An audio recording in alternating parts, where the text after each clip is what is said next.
Assalamualaikum warahmatullahi wabarakatuh. Selamat merayakan hari kemenangan Hari Raya Idul Fitri 1446 Hijriah. Minal aidin wal faizin, mohon maaf lahir batin. Selamat berlebaran pemirsa TV One. Malam hari ini adalah hari yang spesial, maka malam hari ini saya juga menghadirkan narasumber yang juga spesial. Sudah hadir bersama saya Menteri Agama Republik Indonesia Profesor Nazaruddin Umar. Saya mau sapa terlebih dahulu. Assalamualaikum, selamat malam Prof. Waalaikumsalam warahmatullahi wabarakatuh. Sehat Pak Menteri? Alhamdulillah. Alhamdulillah. Mohon maaf lahir batin, minal aidin wal faizin. Selamat merayakan Hari Raya Idul Fitri. Ya, Oke, aktivitasnya sudah ngapain aja nih Pak Menteri di hari pertama Lebaran nih Pak Menteri? Iya, barangkali Menteri yang paling sibuk hari ini adalah saya. Waduh, paling karena sibuk. menjadi tuan rumah untuk Hari Raya Idul Fitri. Jadi tadi di Istiqlal itu ya, hadir semua para menteri, pejabat tinggi negara ya, pada umumnya lah. Karena bagaimana tidak, karena presiden, wapresnya juga hadir ya kan. Jadi luar biasa tadi Masjid Istiqlal itu berlangsung sangat khidmat, mulai dari khatibnya, imamnya, sangat mengesankan ya. Pak Presiden Prabowo itu artinya merasa sangat puas ya. Materi penyampaian khutbahnya juga menurut beliau itu sangat komprehensif. Kemudian juga imamnya juga masih muda tetapi sangat merdu, menjiwai ya. Kemudian juga berlangsung dalam suasana yang sangat khidmat, tidak ada gangguan apapun. Alhamdulillah sampai selesai. Dan beliau juga kita ajak melihat bahwa di dalam Masjid Istiqlal itu ternyata ada ruangan khusus untuk presiden dan wakil presiden ya. Kemudian ada tempat-tempat rapat khusus seandainya presiden berkenan mau melakukan rapat dalam situasi yang berbeda, yang lain kita juga siapkan. Ada ruang VVIP, jadi kita ajak keliling ke Masjid Istiqlal tadi. Kemudian juga baru saja mendapatkan penghargaan kita dari World Bank bahwa masjid yang paling green, paling hijau ya, paling efisien, paling efektif di antara seluruh bangunan dunia loh ya ini. Selama ini kan yang mendapatkan penghargaan itu hanya gedung-gedung pencakar langit yang bersih ya, seperti di Dubai ya kemarin dan beberapa negara lain. Baru kali ini nyasar ke di luar gedung-gedung pencakar langit, tapi diperuntukkan kepada rumah ibadah. Rumah ibadah itu adalah ternyata masjid, dan masjid itu dipilih Masjid Istiqlal dari World Bank. World Bank itu bank dunia lah ya. Nah habis itu kita nanti kita silaturahim dengan presiden halal bihalal ya. Seluruh menteri, para pejabatnya kita di sana itu, masya Allah, presiden juga memperlihatkan kebersahajaannya dengan menyiapkan juga tempat bagi masyarakat biasa ya. Jadi diberikan kesempatan bersalaman dan diberi makanan sebagaimana layaknya kalau kita lebaran ya kan. Pulang dari sana ya, saya pulang ke tempat saya ini, masya Allah sudah ditungguin banyak orang. Banyak tamu ya Pak? Banyak sekali, penuh.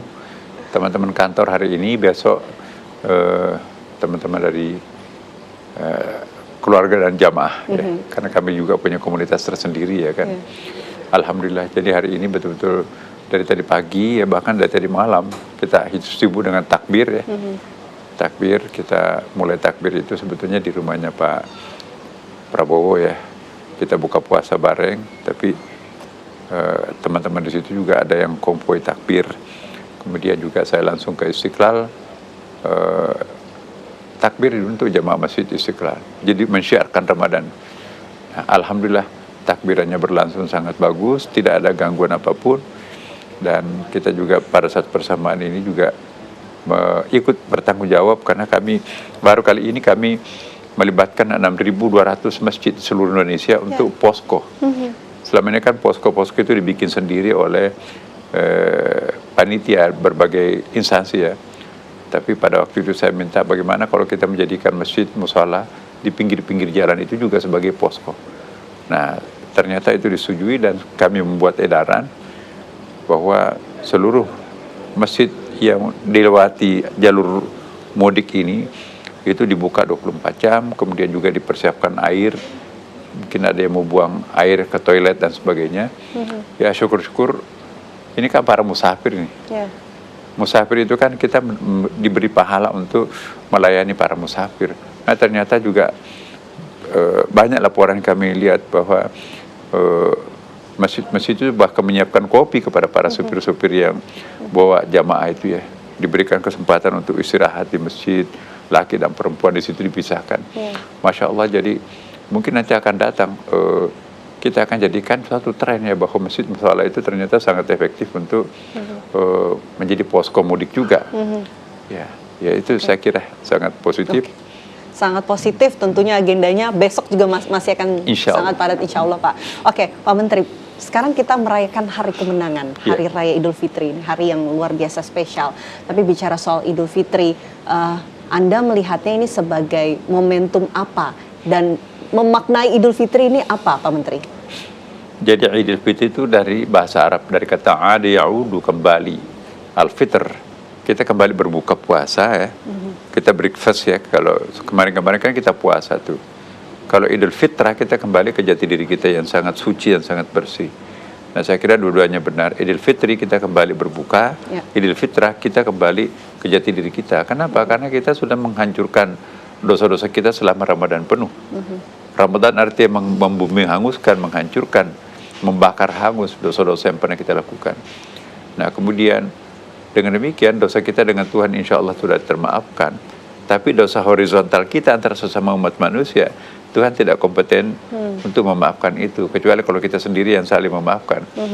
Oleh karena itu pada raya Idul Fitri ini kami juga menghimbau supaya mari kita saling memaafkan satu sama lain ya, supaya dosa vertikal kita dengan Tuhan sudah dimaafkan, dosa horizontal kita antara sesama manusia juga ini saling memaafkan. Dan karena itu sempurnalah kita menunaikan ibadah suci Ramadan ini dengan melakukan halal bihalal silaturahim seperti ini. Oke, halal bihalal dan juga silaturahmi. Nanti saya mau gali soal itu. Tapi pertanyaan saya berikutnya adalah bagaimana kemudian Pak Menteri melihat peran Idul Fitri sebagai memperkuat ukhuwah Islamiyah dan juga kebersamaan umat Islam yang ada di Indonesia, Pak Menteri. Ya, saya kira salah satu contoh yang sangat penting hari ini kita menerima beberapa macam ucapan selamat Idul Fitri dari non-Muslim. Ya, jadi di handphone saya paling tidak ya penuh juga ucapan selamat Idul Fitri dari teman-teman kita yang beragama yang berbeda ya kan. Itu satu. Yang kedua, kami juga dikunjungi oleh banyak orang, teman-teman kita dari non-Muslim pun juga ikut merayakan, ikut bergembira dengan menggunakan pakaian khasnya ya kan. Kita berjabat tangan satu sama lain, bukan main. Saya kira susah ditemukan di dalam dunia lain ya. Indonesia penuh keakraban seperti ini. Coba bayangkan pada bulan suci Ramadan kemarin itu, Indonesia itu sangat mengesankan kan. Kita tidak bisa melihat, susah kita melihat warung-warung yang terbuka ya kan, ditutupkan hitam. Kemudian juga teman-teman kita yang non-Muslim di kantor itu pun juga tidak makan demonstratif ya, merokok secara demonstratif di depan umum. Di bus-bus, di terminal-terminal umum itu pun juga saling menghargai. Ini satu hal yang luar biasa.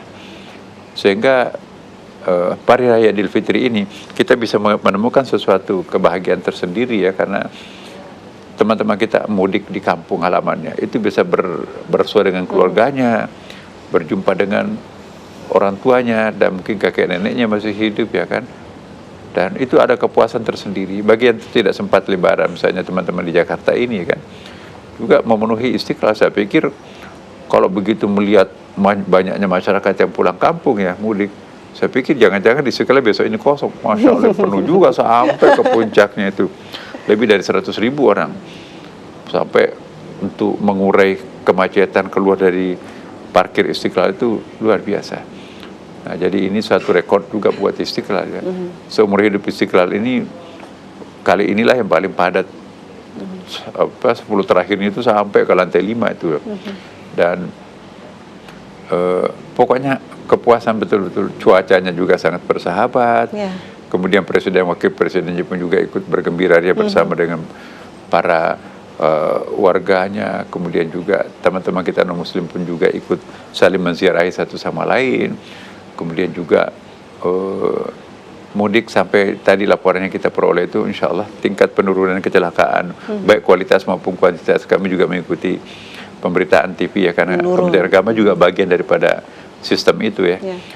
Dan kemudian kita melihat tumpah ruah orang datang ke kuburan menziarahi makam keluarganya, kemudian juga saling mengunjungi satu sama lain. Ini sebuah suatu tradisi masyarakat Indonesia yang sangat-sangat mahal. Dengan demikian mereka akan sebuah plong ya kan. Jadi Tuhan telah memaafkan dosa kita. Manusia juga sesama kita pun juga saling memaafkan satu sama lain. Berarti kita ringan menjalani kehidupan ini kan. Karena kalau kita termaafkan oleh Allah, termaafkan oleh sesama manusia, jadi kita akan ringan langkah kita untuk melangkah lebih produktif lagi kan. Bayangkan atau bandingkan kalau kita terbebani rasa berdosa dengan Tuhan ya, atau rasa bersalah dengan sesama umat manusia, berat sekali bawaan kita kan.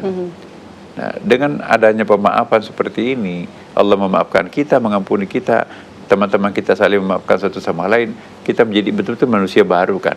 Istilahnya bahasa di situ, kayaumi waladatuhum, kita lahir bagaikan bayi baru lahir ya kan.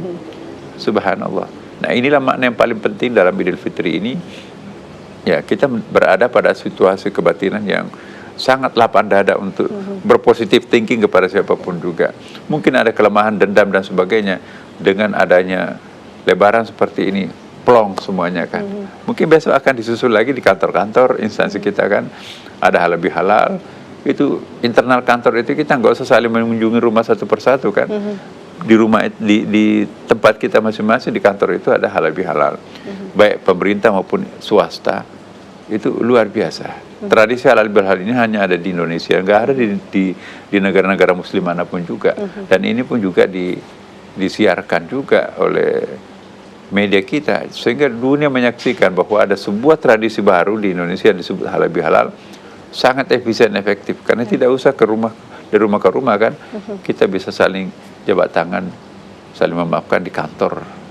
Ya, kita makan-makan kecil di rumah atau di kantor, tetapi itu makna sosialnya sangat dalam, sangat penting. Oke, tradisi silaturahmi halal bihalal ini tentunya dapat menjadi contoh juga untuk bisa memperkuat harmoni sosial di Indonesia. Benar. Ya Pak.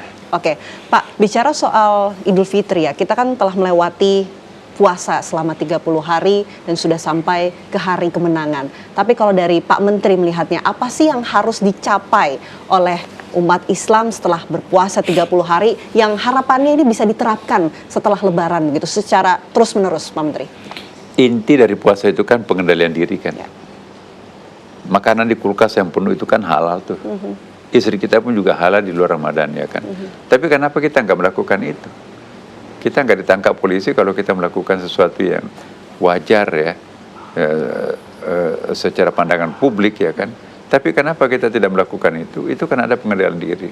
Kita berpuasa kan. Jadi latihan pengendalian diri selama 1 bulan penuh itu juga diharapkan nanti mengimbas dalam kehidupan publik kita kan. Kehidupan publik itu sangat penting juga. Karena kalau tidak ada pengendalian diri, pasti juga macam-macam bisa terjadi korupsi, bisa terjadi mengambil haknya orang lain. Jadi saya kira kita nggak boleh mengikuti selera kita dalam kehidupan bermasyarakat ini tanpa memperhatikan hak privasinya orang lain. Dan yang kedua yang sangat penting juga, apa yang terlarang di dalam bulan suci Ramadan seperti kita nggak boleh bicarakan aib orang lain, kita nggak boleh berbohong, kita harus melakukan kewajiban agama kita tidak boleh melanggar apa yang dilarang oleh agama. Sedapat mungkin berkelanjutan juga seusai Ramadan. Jangan hanya kita taat pada bulan Ramadan, tapi lepas Ramadan lepas lagi kan. Nah, kita berharap mudah-mudahan Idul Fitri ini adalah momentum yang paling baik untuk menjadi manusia baru ya. Kita tidak boleh memulai sesuatu yang negatif. Mari kita menggunting dosa-dosa langganan kita yang selama ini susah kita hentikan. Dengan event Idul Fitri ini, maka mari kita mengevaluasi perjalanan hidup kita. Tidak boleh jatuh di lubang yang sama. Hanya keledai yang bisa jatuh dalam lubang yang sama. Oke, Pak, menarik juga kita ingin bahas ya mengenai peran yang sudah dilakukan oleh pemerintah untuk mendukung jalannya perayaan Idul Fitri bisa berjalan lancar seperti yang tadi sudah disinggung sedikit, beberapa hal sudah dilakukan, tapi kita ingin tahu lebih dalam Pak Menteri. Tapi nanti kita bahas usai jeda ya Pak Menteri ya. Kami jeda terlebih dahulu, pemirsa Apa Kabar Indonesia Malam akan kembali untuk Anda sesaat lagi.